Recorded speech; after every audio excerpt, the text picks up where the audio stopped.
심정입니다.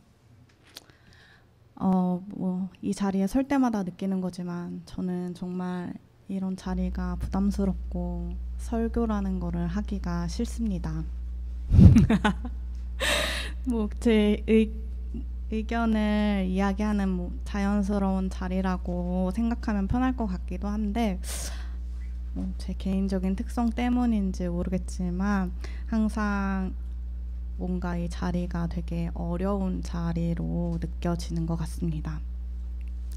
지금 보니까 2달에 한 번씩 공동체 설교를 하고 있는 것 같은데 한 4달에 한 번이나 6달에 한 번 정도로 줄이는 게 어떤가 라는 의견을 조심스럽게 내봅니다. 1년에 한 번도 괜찮습니다. 네. 맨날 나와서 설교하기 싫다고 이야기를 하는데 솔직한 심정입니다. 네, 어떤 본문을 해야 될지 너무 영감이 안 와서 간사 시절에 했던 설교들을 살펴봤는데요. 어쩜 그렇게 그 사회 현상에 관심이 많고 우리가 주님의 일을 하고 있다. 이 시대의 약자들과 함께 하는 것이 주님의 뜻이다 라고 자신 있게 말했는지 모르겠습니다. 사실 맞는 말이긴 한데 지금은 뭐랄까 그렇게 확신에 차서 말하는 것들이 되게 어려워진 것 같아요. 네, 항상 시대의 약자, 사회적 불의에 대한 문제를 꺼내는 걸로 설교를 시작해야 한다라는 강박이 있었던 것 같기도 합니다. 그 시절을 좋다 나쁘다로 평가한다기보다는 그 시절 나는 굉장히 열정적이었구나, 나 되게 열심히 살았구나, 그 자리에 최선을 다했던 결과물로 생각하고 있습니다.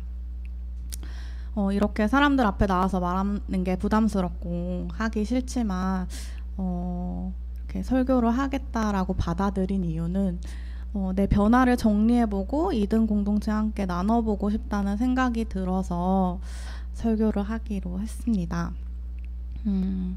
오늘은 제 개인적인 이야기로 시작해 보려고 하는데요. 여러분도 아시겠지만 작년 2023년은 저에게 가장 큰 변화의 시기였던 것 같습니다. 인생의 짝꿍을 만나서 결혼을 결정하기도 했고 가족과 처음 물리적으로 떨어져서 독립한 시기이기도 합니다. 무엇보다도 아빠가 뇌출혈로 쓰러지셔서 그 과정을 견뎌낸 시기이기도 합니다. 기쁨과 슬픔이 공존하고 희망과 절망이 교차하는 다이나믹한 한 해를 보냈습니다. 지금까지 제 인생에서 가장 중요한 한 해가 아니었을까 싶습니다. 어렸을 때부터 엄청 평탄한 삶을 살아왔다고 생각한 적이 없었는데 작년 고통에 비하면 나는 되게 쉽게 인생을 살았구나, 편하게 살았구나, 그렇게 느낄 정도로 작년은 정말 힘들었습니다. 제 인생에서 가장 힘들었던 시기를 정리하고 이것을 말하고자 할 때 이 시간을 고난으로 명명하는 게 맞는지 고민이 됐어요. 왠지 고난은 사도 바울처럼 선교하다가 하나님의 복음을 전하다가 핍박받는 느낌의 이미지가 강하기 때문이었는데요. 내 개인적인 일을 고난이라고 말해도 되나, 이런 생각 때문에 고민이 됐던 것 같습니다. 그러면은 생각해보면은 하나님의 일을 하는 사람에게만 고난이 주어지고 고난을 받는 건가? 그럼 하나님의 일은 무엇인가? 하나님의 일은 진짜 그 사도 바울이 했던 것에만 한정이 되는 건가? 이런 이제 질문들이 던져졌어요. 그러면서 내가 너무 편협한 생각을 하고 있는 게 아닐까, 내가 단어 하나를 너무 무겁게 생각하는 것 같아서 그냥 쓰기로 했습니다. 그리고 내가 내 인생에서 가장 절실하게 열심히 하나님을 찾았기 때문에 이 정도면 고난이라고 써도 되겠다 싶어서 사용하기로 했습니다. 아빠가 작년 3월 18일에 쓰러지셨는데요. 그 날을 떠올려 보면은 되게 평범했어요. 토요일이니까 저는 되게 게으르고 느긋하게 이제 시간을 보내고 있었습니다. 제 방에서 뒹굴뒹굴 거리면서 그때 한창 재밌어하던 지구마블 세계여행이라는 프로를 보고 있었고, 엄마는 뭐 아침 먹은 거 설거지 했던 것 같고, 동생은 외출을 했고, 아빠는 동창회 간다고 설레했던 것 같아요. 서로 각자 해야 할 일을 했고, 특별히 서로에게 친절하지도 않았고, 얼굴을 마주 볼 일도, 인사를 막 찾아가서 막 하는 일, 그런 일도 없었어요. 저는 그때도 성민이와 사귀고 있었기 때문에 오후에 성민이가 보고 싶어하는 레드북이라는 뮤지컬을 보러 나갔습니다. 근데 그 뮤지컬을 보니까 너무 재밌고 너무 좋은 거예요. 그래서 이거 엄마 아빠 봐도 되게 좋겠다, 한번 모시고 와야지, 이런 생각을 했습니다. 데이트를 마치고 늦은 밤에 집에 왔는데 엄마가 막 정신이 하나도 없는 거예요. 그래서 뭐 대전에 동창회 갔는 아빠가 쓰러져서 응급실 가야 한다고 지금 택시를 잡으라고 하더라고요. 그래서 저는 심각하게 생각하지 않고 내일 새벽에 고속버스 터미널을 가서 버스를 타고 가자, 그러면 되지 않냐 그랬는데 지금 생각해도 제 반응이 약간 어이가 없기는 해요. 저는 그만큼 상황이 심각한 줄 모르고 이제 병원에 갔으니까 되지 않았을까, 이런 생각했던 것 같아요. 근데 지금 중환자실에 입원을 해야 되고 보호자 동의가 있어야 한다라고 하니까 이게 좀 심각하구나, 그러면서 이제 엄마 안정시키고 내려갈 준비를 했습니다. 차를 타고 병원에 가면서 엄마가 막 너무 막 떨어가지고 막 핫팩을 막 갖다 대고 뭐 계속 손 잡고 그랬는데, 엄마는 막 더워가지고 막 손 뿌리치고 그랬던 기억이 나네요. 그때 막 목사님한테도 기도 부탁드리고 했던 기억이 납니다. 그러면서도 아빠를 살려달라고 엄청 기도했었습니다.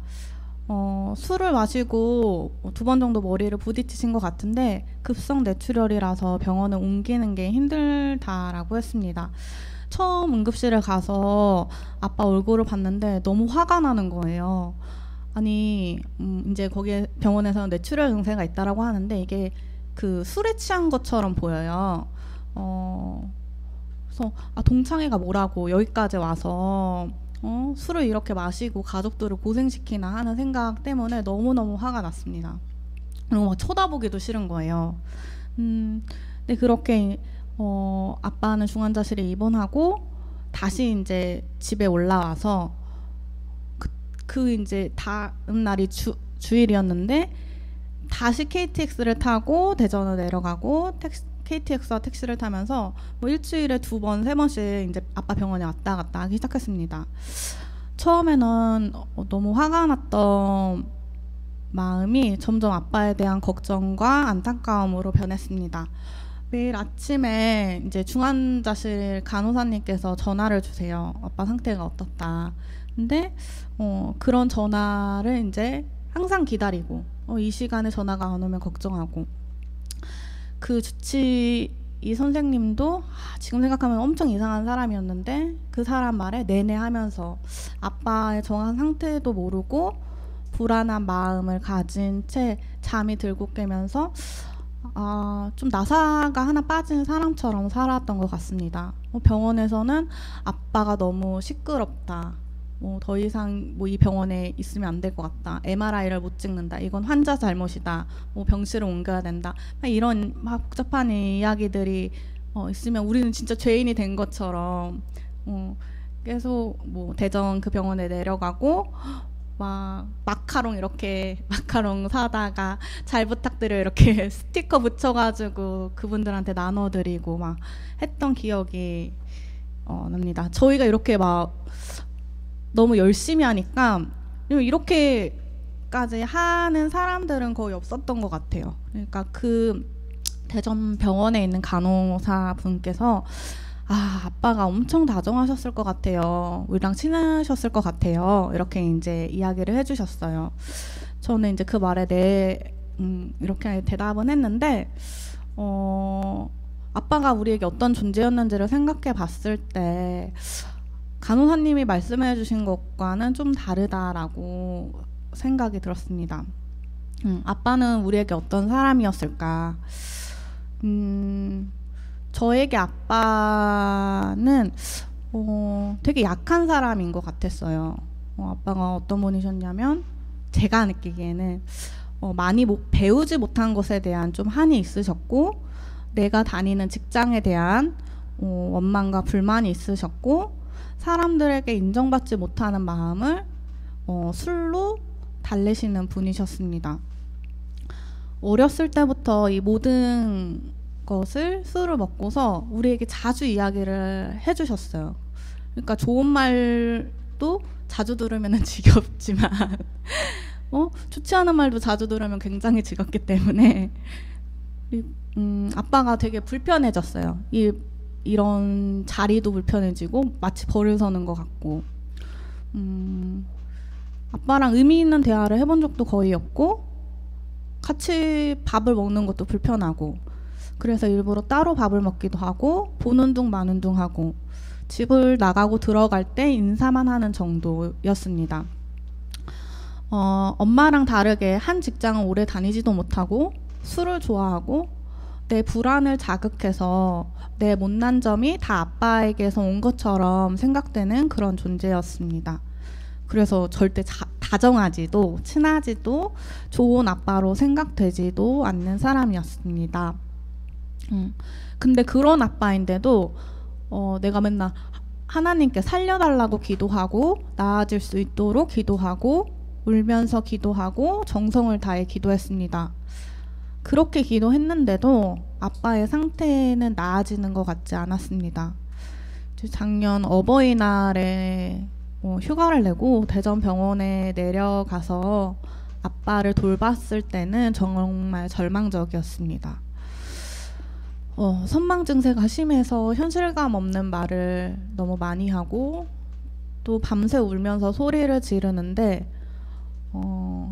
이거는 가족도 이게 이렇게 힘든데 여기 있는 의료진이 싫은 소리 하는 건 너무 당연하다, 이런 생각이 드는 거예요. 그러면서 와, 이렇게는 진짜 못 살겠다. 하나님은 진짜 너무하신다. 와 진짜 우리는 그냥 이곳에 내버려 두시는구나. 어떻게 살아야 할지 진짜 모르겠다. 라면서 이제 병원 한켠에서 엄청 울었던 기억이 납니다. 오늘 본문 부제를 보시면 성경책에는 이렇게 위에 제목 같은 걸로 시작이 되는데, 가련한 사람이 고난을 받을 때 자신의 고민을 주님께 토로하는 기도라고 되어 있습니다. 고난과 관련된 성경을 찾다가 이 말씀을 선택했는데요. 읽을수록 표현이 와닿습니다. 이 시편의 저자는 엄청 큰 고난 가운데 있는 것 같습니다. 후반부에 보시면은 아마도 큰 질병에 걸린 것 같습니다. 저자는 질병의 고통에서 하나님께 계속 부르짖고 있는데요. 이 질병이 나의 생명을 갉아먹고 죽게 될 것 같으니까 하나님, 나 좀 제발 살려주세요. 나 일찍 죽기 싫어요. 제발 나를 살려주시고 하나님 영광 드러내주세요. 이렇게 계속 기도를 하고 있는 것 같아요. 내가 이런 고난 중에 있을 때 주님의 얼굴을 숨기지 말고 내게 주님의 귀를 기울여 주시고 내가 부르짖을 때 속히 응답해 주세요 라고 말하고 있습니다. 주님, 내 기도 좀 들어주세요. 제 말 들리세요? 저 진짜 엄청 힘든데 제발 응답 좀 해주세요 라고 말하는데도 주님은 아무 말씀도 없으시고 내 상황도 아무런 변화가 없습니다. 이 사람이 얼마나 짜증났을까, 얼마나 화가 났을까, 얼마나 힘들었을까를 이전에는 잘 몰랐던 것 같습니다. 내가 이렇게 하나님께 기도하는데, 내가 이렇게 간절히 주님을 찾는데 도대체 어디 계신 거야? 그래서 진짜 힘들다, 진짜 짜증나다, 진짜 답답하다, 진짜 주님 진짜 너무한다. 왜 나에게 빨리 응답해 주시지 않는 걸까? 되게 마음 깊이 이 저자의 마음이 느껴졌어요.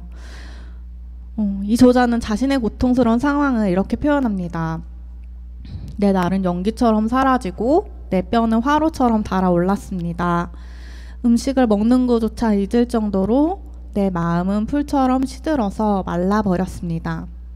신음하다 지쳐서 나는 뼈와 살이 달라붙었습니다. 나는 광야의 올빼미와도 같고 폐허더미에 사는 부엉이와도 같이 되었습니다. 내가 누워서 잠을 이루지 못하는 것이 마치 지붕 위에 외로운 새 한 마리와도 같습니다. 나는 재를 밥처럼 먹고 눈물 섞인 물을 마셨습니다. 주님께서 저주와 진노로 나를 들어서 던지시니 내 사는 날이 기울어지는 그림자 같으며 말라가는 풀과 같습니다. 아마도 이 기도하는 이 저자는 엄청 지쳐 있지 않았을까라는 생각이 듭니다. 생각해 봤을 때 내 인생의 시간이 아무 의미 없이 사라지는 연기 같고 얼마나 말랐는지 내 몸은 뼈와 살이 달라붙어 있고 내 마음이 얼마나 절망스러운지 풀처럼 시들어 버렸다고 말하고 있습니다. 아무런 희망도 없어서 너무 지쳐서 먹을 수도 없고 마치 시들어 말라버린 풀과 같다고 말하고 있습니다. 내 힘든 마음을 이렇게 이야기하는데 그런데도 주님은 어느 곳에도 있는 것 같지 않습니다. 오히려 주님께서 나에게 화가 나셔서 나를 저주하고 있는 것 같다고 말합니다.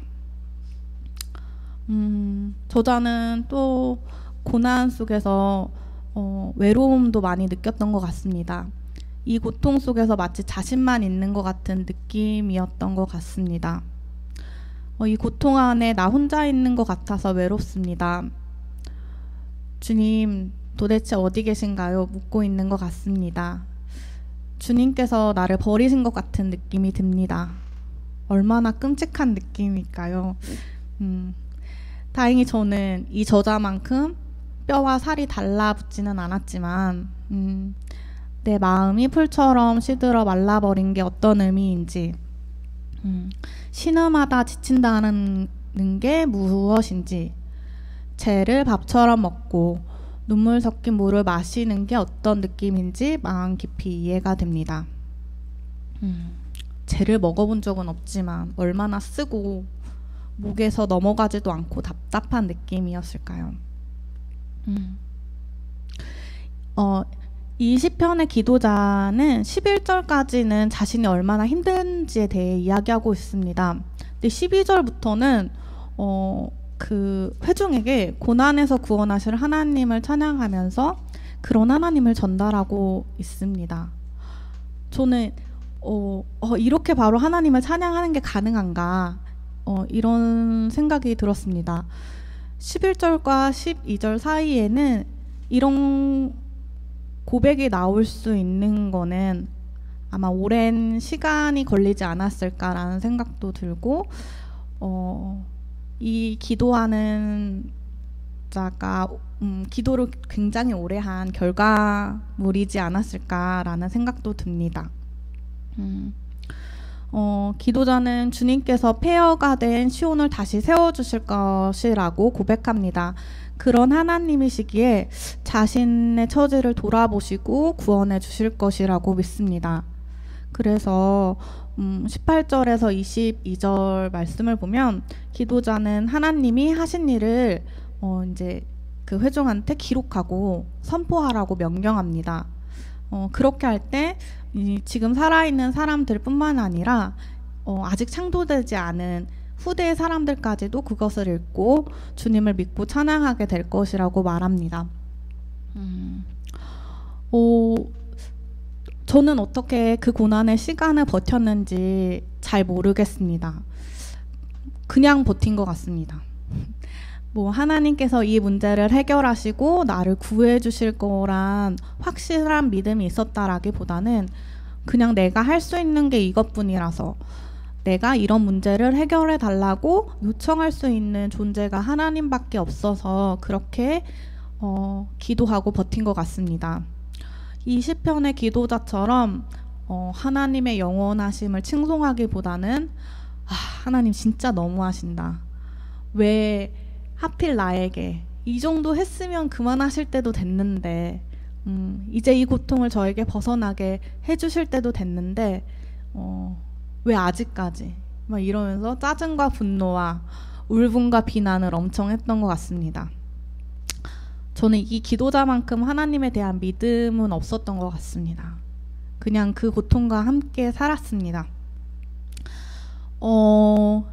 지금 아빠는 대전 병원에 있으실 때보다 훨씬 더 건강해지셔서 집에 가족과 함께 계십니다. 서울 병원에 올라와서 수술을 할 때, 재활병원에서 재활을 할 때, 처음에 집에 왔을 때 그 과정 하나하나가 사실 정말 쉽지 않았어요. 똑같은 반복이었거든요. 선망 증세가 집에 왔을 때까지만 해도 나아지지 않으셨으니까 우리 가족의 속이 말이 아니었습니다. 더 이상 갈 곳이 없어서 어찌할 방법이 없어서 하나님을 원망하는 기도를 계속 했던 것 같습니다. 와, 그래도 내가 이 정도로 이렇게까지 노력을 하는데 도대체 더 나아지는 게 없는 것처럼 보이고 아무 소용이 없는 것처럼 느껴졌습니다. 그래도 내가 이 과정을 통해 깨달은 것이 있다면 내가 할 수 있는 것이 있고 할 수 없는 것이 있다는 것입니다. 내가 아무리 노력해도 아빠 대신 재활을 할 수 있는 건 아니고 아빠 병을 고칠 수 있는 건 아니구나. 내가 변화시킬 수 없는 것들이 있구나.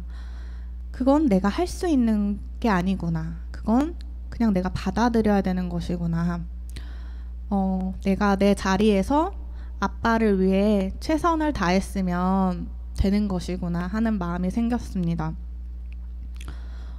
진짜 생각하면 생각할수록 제가 어떻게 그 시간을 버텼는지 잘 모르겠습니다.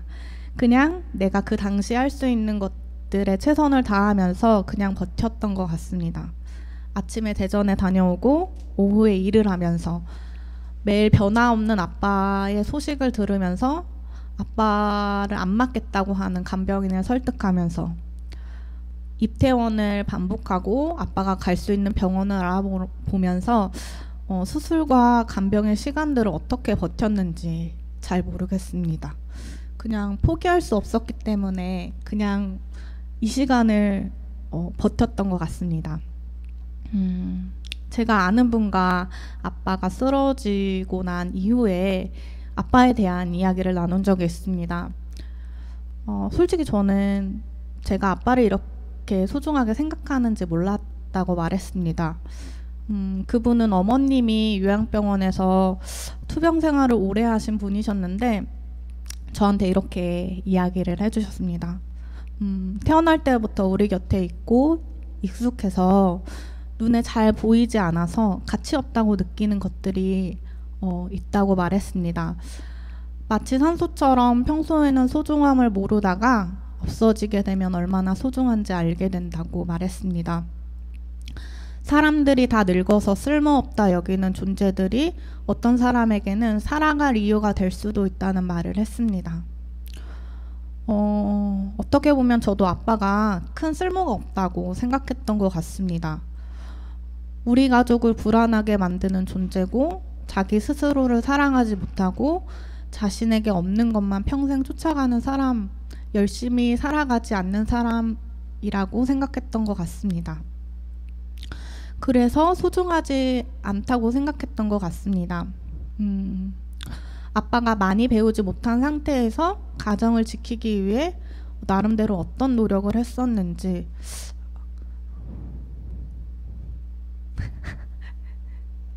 얼마나 힘들었는지는 잘 몰랐던 것 같습니다.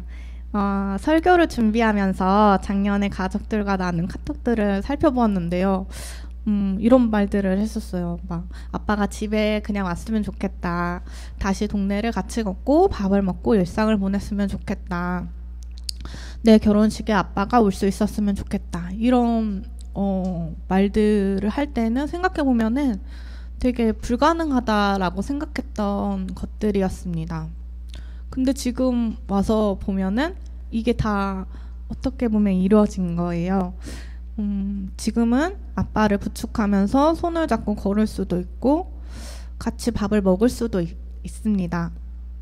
아빠가 이유 없이 소리 지르거나 우는 일들이 거의 사라졌습니다.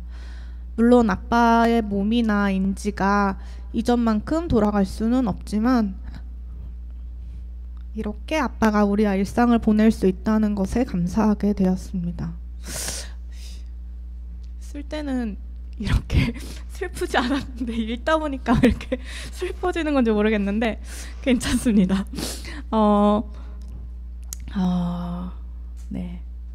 재활병원에서 집으로 퇴원할 때 사실 퇴원할 만해서 퇴원했던 것도 아니었는데 생각보다 아빠가 집에 잘 적응하고 계셔서 신기하고 감사한 것 같습니다.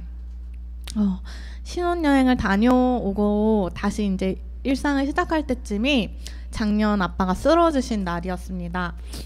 뭔가 내 인생에 큰 변화가 생겼는데 잘 정리되고 있는 것 같은데 또 이런 일이 일어날까봐 불안하고 무서워졌습니다. 아이고 그 정도는 아닌데 네, 감사합니다. 이 시간을 통해 아빠를 이해하고 사랑하고 함께하는 기쁨을 누리고 있지만 이 고난을 또 경험하고 싶지는 않은 것 같습니다. 그래서 여러분께 고난의 유익에 대해서 말하고 싶지는 않습니다. 저는 최대한 고난을 피할 수 있으면 피했으면 좋겠습니다. 고난이 안 왔으면 좋겠습니다. 이게 제 솔직한 심정입니다.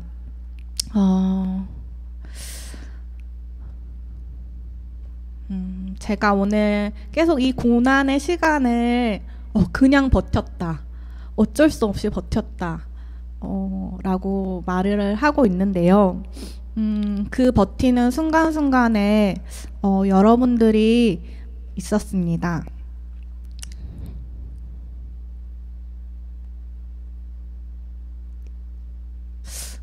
분위기가 이런가? 네, 불안해서 어쩔 수 없는 순간들에도, 어떤 선택을 해야 할지 헷갈리는 순간들에도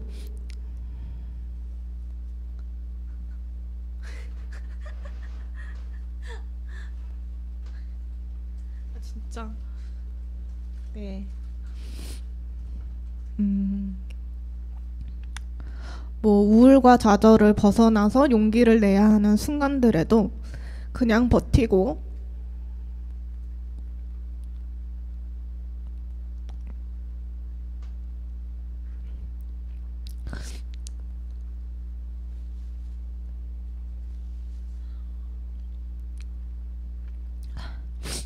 나름대로 최선을 다할 수 있었던 것은 여러분들의 다양한 도움의 손길 덕분이었습니다.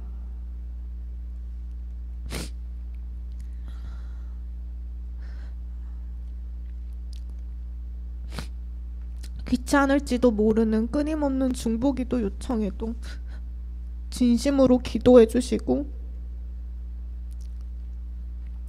제 푸념에 귀 기울여 주시고 맛있는 음식으로, 음료로 힘내게 해주시고 눈물 닦아주시고 토닥여주신 여러분께 진심으로 감사드린다고 말하고 싶습니다. 하나님께서는 제 기도에 얼굴을 감추시고 침묵하고 계신 것 같았지만 여러분의 모습으로 제 옆에 계셔주신 것은 아닌가 생각합니다. 고난의 유익이 있다고 하나님을 더 깊이 경험할 수 있으니 기쁘게 고난을 받아들이라고 말하기는 싫습니다. 너무 힘들다는 걸 알기 때문입니다. 다만 누군가의 고난 속에서 여러분과 같이 함께 존재하는 사람이 되고 싶다고 말하고 싶습니다. 그게 고난 속에 있는 한 사람을 살리는 가장 좋은 방법인 것 같습니다. 말씀을 마치겠습니다.